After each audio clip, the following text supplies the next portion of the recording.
Hello everybody, Zeidoktor here, and this episode of the Typical Manga Review is going to be focused on Attack on Titan, Chapter 88, The Attack Continues. And this chapter opens with pretty much right where the last one left off, where the Marleyan soldier Kruger has taken on a Titan form, very specifically Aaron's Titan form, and just lays waste to every soldier and ship on those docks. And we see Grissa's notes, like explanation here, noting that he'll need to explain to them what the ocean is. And that was the steam ships the Marley Public Security Forces used to take us here, and everything the soldiers carried, every trace that they ever existed on this island, had vanished, engulfed in the ocean. He just destroyed everything. He comes back onto the beach in human form, or at least the dock. I don't know if he's actually on the sand. It's hard to tell. No, it's concrete. When he comes back out, we see his nose is bleeding. He, as he cleans himself off, he also frees, Grisha. So, anything you want to ask me? Grisha is, like, not even sure where to even begin. But the guy, Kruger, won't say he doesn't really have time to get into, for him to dither. So he just starts off with, Owl, who are you? And Kruger introduces his full name as Aaron Kruger. And as I just showed you, I hold the power of one of the 9 Titans within me. In other words, I am one of the subjects of Ymir, just like you. So you pretended to be a Marleyan in order to infiltrate the authorities? But then, what about their blood tests? You only need a single cooperative doctor to deal with that. He too was a subject of Ymir, and he had falsified his own medical records to pose as a Marleyan. He knows that doctors make good spies. They have the appropriate education and social standing, and they have the knowledge needed to study Titan chemistry. Honestly, you did a good job. You led the restorationists at a young age. You had a child with Dina Fritz. Even your plot to make Zeke into a Marley soldier. It was a realistic plan considering the support you would have had from me. But in the end, the results were just as Christ lamented, weren't they? Yeah, I was a terrible father, a terrible husband, and a terrible man. This is Grissa. So why am I the only one left standing here as a human? Grissa knows that Dina was subject to the Ymir with royal blood. She was special. She could make full use of the power of the Titans. Wasn't it obvious? Even our Eldian children know that from their Marley history books. If he hadn't suppressed that fact, at the very least, Dina wouldn't have had to come here and be turned into a mindless monster. And Kruger knows that you're right. So, which prompts to again Grissa's demand, like, why is he the only one that was kept alive? And even as he does this, like, his anger is like his violent, like grabbing Kruger by the collar, so it's causing his bleeding stumps of his fingers to reopen. It's like, couldn't you have stopped them from having to become Titans if you had gone on a rampage with that Titan earlier? Why didn't you do anything? What purpose did it serve turning the LD Restorationists into Titans? At this point, Kruger collapses, and Griss knows he has actually been pale for a while now. And Kruger knows it's not just their compatriots. I cut out the fingers of thousands of subjects of Ymir. Thousands. I took them here and turned them into Titans, women and children, too. I believe I did it all to serve Eldia. Yeah. And at this point, he tells Grisha that he's entrusting him with his final mission. Grisha and not anyone else. Like that day when we first met, if I hadn't called out to you and stopped you, you may have been able to save your sister. Of course, Grisha knows that it's probably more likely he would have been killed right alongside her. Kruger's like, it puts me at ease to know you think that, but in any case, if that had never happened, you probably would never have hated Marley as much as you do now. And that's why you picked me? It's part of it. An enemy state, your father, yourself, all the hatred I saw in your eyes seemed enough to reduce this whole world to ash. I was once that way too. And he explains that for him, the remnants of the royal family that stayed on the continent formed a revolutionary army, and his father had joined. But the army was taken out in pretty short order, and all of them, families included, were burned alive. When he was as a little kid, all he could do was watch from a crack in the closet as it happened. He was too scared to do anything else. Friends of his father saved him just before the house burned down. After that, he swore to get revenge on Marley and restore Eldia. But what that really involved was taking fingers from the hands of the compatriots Kruger needed to be protecting, at times even skinning them, then kicking them down from there as I turned them into Titans. My full devotion to that is what kept my identity from being revealed until today. Maybe I'm still the same as then. I'm just looking out into the world from a crack in a closet door.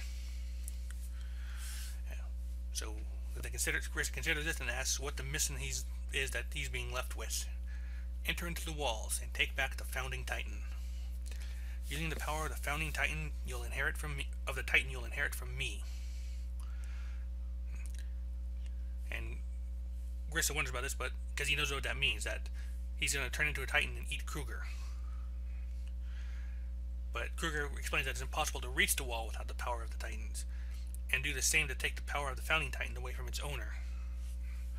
He wonders why Kruger just doesn't do it himself, but it's like, there's more to this than anyone realizes. Like, there's a fact he never revealed because his goal was to raise the morale of the restorationists. Whoever inherits the power of the 9 titans dies in 13 years. Is pretty much the simple one of it. And he got his titan power 13 years ago. If you had known that, you surely would have hesitated when it came to plans of having Zeke or Dina inherit the founding titan's powers. And back in the present, we see Aaron is narrating this to Armin, and that Aaron says that the owl called it the curse of Ymir. It's because they say Ymir, the originator, died 13 years after awakening to her powers. No one can have power that is greater than hers. So when you approach that time, your body begins to weaken as the vessel finishes serving its purpose. And Armin notes that this is another memory that matches up with his dad's notes. And when you consider that the Rice family aimed, and Armin also knows that when you consider that the Rice family aimed to have a succession every 13 years too, it seems to confirm that. So Armin realizes he has 13 years left to live, and Aaron, because of when he got his Titan power, has about 8 years left, maybe less. Mikasa insists that has to be wrong. If someone who holds, and she does not want to believe that at all. Aaron explains if someone who holds the power of one of the 9 Titans dies without anyone inheriting that power, then the power of that Titan is suddenly inherited by a baby belonging to the subject of Ymir. Distance plays no factor in this at all, and neither do blood relations, so it could go to just about anybody. So you can't help but think that maybe the subjects of Ymir are all connected by something invisible. One successor had said they saw paths invisible to the eyes. The blood and bones that formed the Titan were sent to them through these paths. At times, memories and some outside will came through them through the past as well. And all of those paths crossed at a single coordinate. In other words, that is the founding Titan. And we're back in the past here. Kruger Aaron is explained that all Titans, all subjects of Ymir are connected to that coordinate through paths that transcend physical space. That is the most recent opinion given by the Marley government's Titan Chemistry Research Society. Grissa comments that this makes it sound like as if magic exists, and that Ymir was a witch all along. So which is it? Under Marley rules, he was a pawn of the devil. During the Eldian Empire's rules, he was a god-given miracle. Were all those historical documents that sent us nothing more than fuel for our morale too? So then what is the truth? What is our real history? And Kruger's answer is that their ancestor Ymir was a girl who came in contact with the source of all organic material. Of course, that's just another theory that people have. There's no such thing as truth in the world. That's reality. Anyone can become a god or a devil. All it takes is for someone to claim that to be the truth. 1700 years of ethnic cleansing? If that were true, there wouldn't be a strand of Marleyan hair left on the planet. Ymir brought us nothing but wealth with the power of the Titans? That doesn't sound like any human I've ever heard of. And Grissa wonders if Dina was truly, if another similar quote-unquote truth was that Dina was part of the royal bloodline. So that's why you abandoned her. But Kruger explains that unfortunately it's the fact that Dina was of royal blood. She was probably the one thing the Revolutionary Army didn't have taken from them. So when Grissa demands why he let her get Titanized, like because he was of royal blood, there is no way I could let her fall into our enemy's hands. Zeke would surely tell Marley everything. It would only be a matter of time before they realized that what he was saying was more than a child's babble.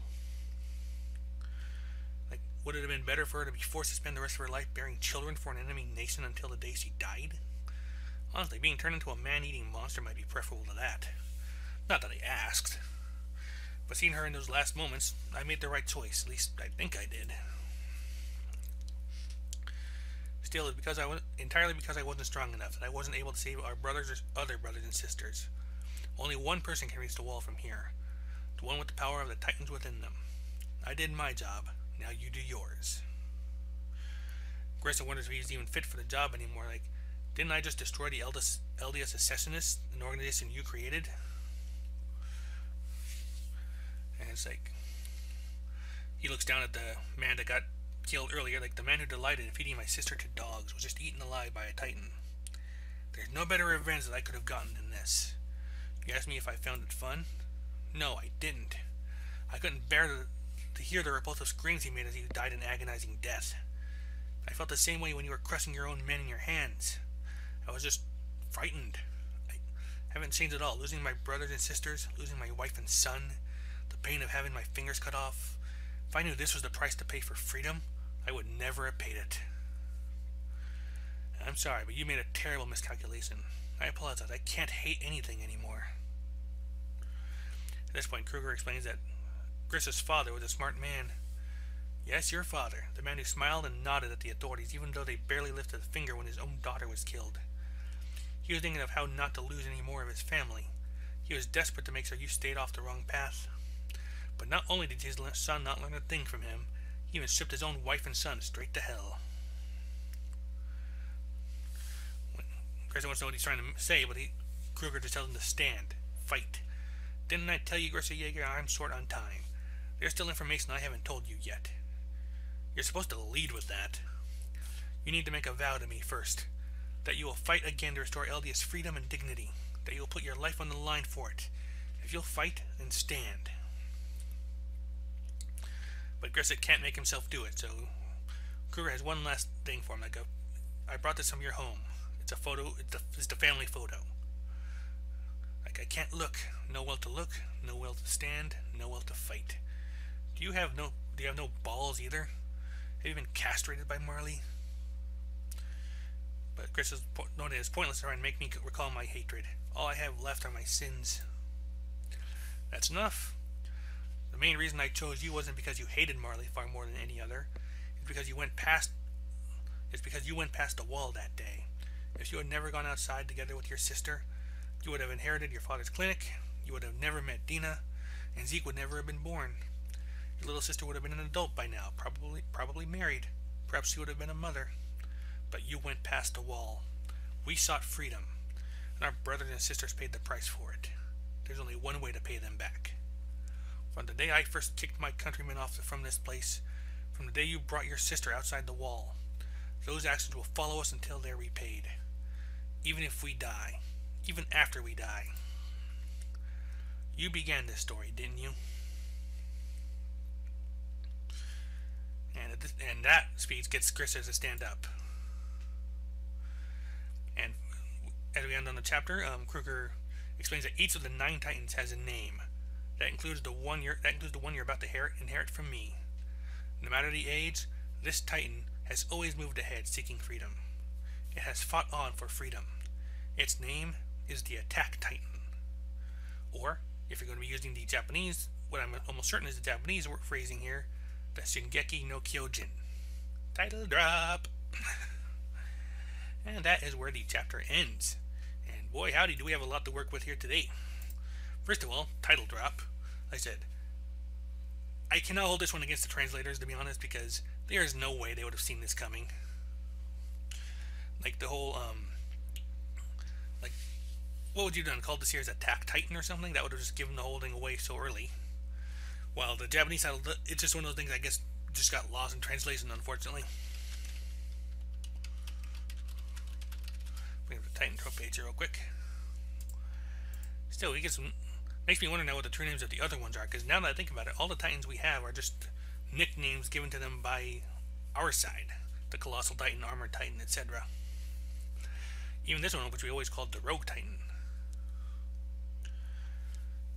And on this note, I like the fact that apparently, like, this man's name was Aaron Kruger. So we learned that Aaron is actually named after this man. That's actually a small but nice little touch, I thought.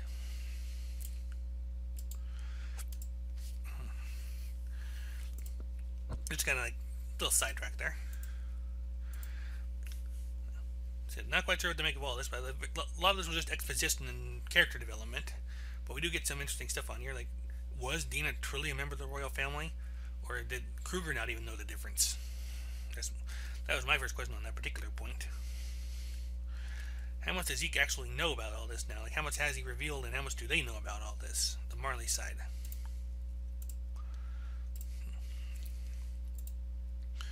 And do they truly have 13 years to live, or less? Or will our trio find a way around that? That's definitely going to be another question to get to deal with here as time goes by. Let's see here.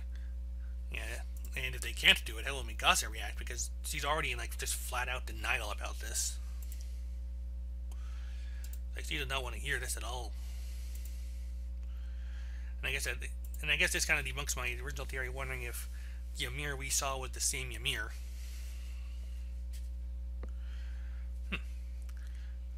And actually, an interesting idea here is also, I just realized, this 13 years thing only applies to Titan shifters. The mindless Titans are pretty much immortal, because I think, as far as we know, like, Ymir spent at least decades as a Titan before she ate the shifter that gave her the dancing Titan.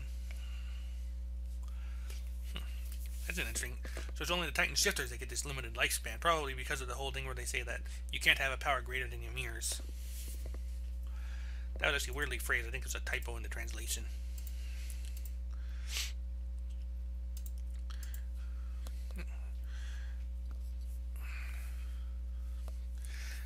I'll be honest, I'm kind of working off of first impressions more than anything else, because it's like the night after the chapter came out. So I'm not quite sure where I am on theories and such on here. Like, even the initial responses from, like, forums and such hasn't really come up with a whole lot to work with. So I'm sorry if I'm coming off as a bit of a weak review this time around. Let's see here, because I do want to at least give you something to kind of consider on here. This mostly it actually explains questions, so I don't have a lot to theorize with beyond my initial questions on here. I mean, one forum that I saw is wondering if there's even any kind of win condition at this point. Like, what is the goal here? What will they do even if they do get the founding Titan?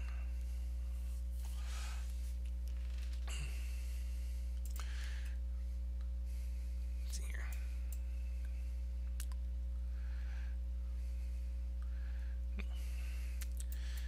But one couple of notes on here. Like one post about this is that the narrative acknowledges that the real truth about the past Eldian Empire is neither the truth of Marley nor the truth of the Eldian descendants.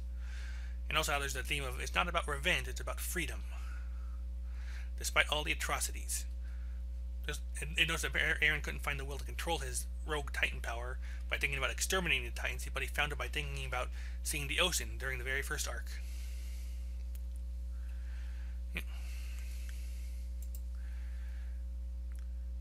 Actually, here's one question I kind of thought of myself, on my own, and I haven't had a chance to post any more good opinions on it. That thing Annie did, where she freezes up, crystallizes, does that suspend the clock? Like, could this be like a Final Fantasy 13 Lassie situation, where they do their mission, they're put on ice, and then they're just brought back out later? I mean, at the very least, we know it's been less than 13 years between that flashback and now. I mean, not even counting Eren's lifespan. And thus Eren and Armin are both going to die before they're 30, thanks to all this. Yeah, the initial response on another board is simply the fact that this chapter, like, drops the title of the series. As I said, like, the actual title, Japanese title, is Shingeki no Kyojin, which literally means Attack of the Titans. I'm not quite sure how they got Attack on Titan from that, but maybe they just didn't want to sound like a complete cornball Attack of the Killer Tomatoes type of title. Regardless, that title just gains a whole new meaning with this chapter, because it's also, again, I haven't seen the Raws or anything, so I don't know if I'm correct, but I think I can, going by everybody else's reaction, I can safely assume that Shingeki no Kyojin is the Japanese name for this Titan. So, while the title has up to this point been considered like a remark about the fact that Titans are attacking and or being attacked, it's actually been a reference to the title character all along. And like I said, given that it took 88 chapters to get to this point, which is like nearly 2 or 3 years, actually no, not 2 or 3, monthly chapters, I mean, it's been about almost 7 years, Yeah. Yeah, more than 7 years actually, because that's 84 chapters. Not counting possible breaks or interruptions anywhere. Yeah, so 7 years ago the series started with this title. I don't recall when the first anime or when they started getting translated, but still, from that point, they had to figure out something with the title, and nobody had a clue about this. So, if anyone's listening, if anybody cares to listen to this, I would say don't hold this against translators. They could not possibly have known, not unless the author was going to share it with them, and I don't see that having happened. But at this point, looks like what moved Grissa forward from that point on is not necessarily hatred, it's just atonement. Like, it's time to finish this. Like, it's time to, like, he did it, he made these mistakes, he's got to pay for it, he's got to do something about it. So that's where we are now. Or that's where he was then, and it kind of came up to everything now. So I think that this will be done with the flashback, because the actual next to last page was him being found by, what was it, Keith? The Scouting Legion guy who found him outside the wall. I think that was Keith. Tell me if I'm wrong about it being Keith.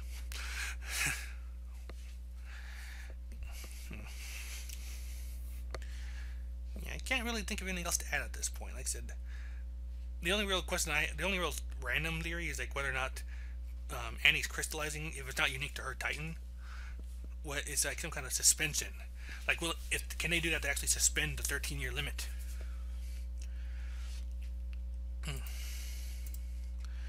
We have a few other theories on here, but like I said, if anyone out there has any thoughts, like, throw them in the comments. Like, anything you want to do, I'll reply either in the comments themselves or maybe add an extra video to do so, to respond to them or respond to them in the next chapter.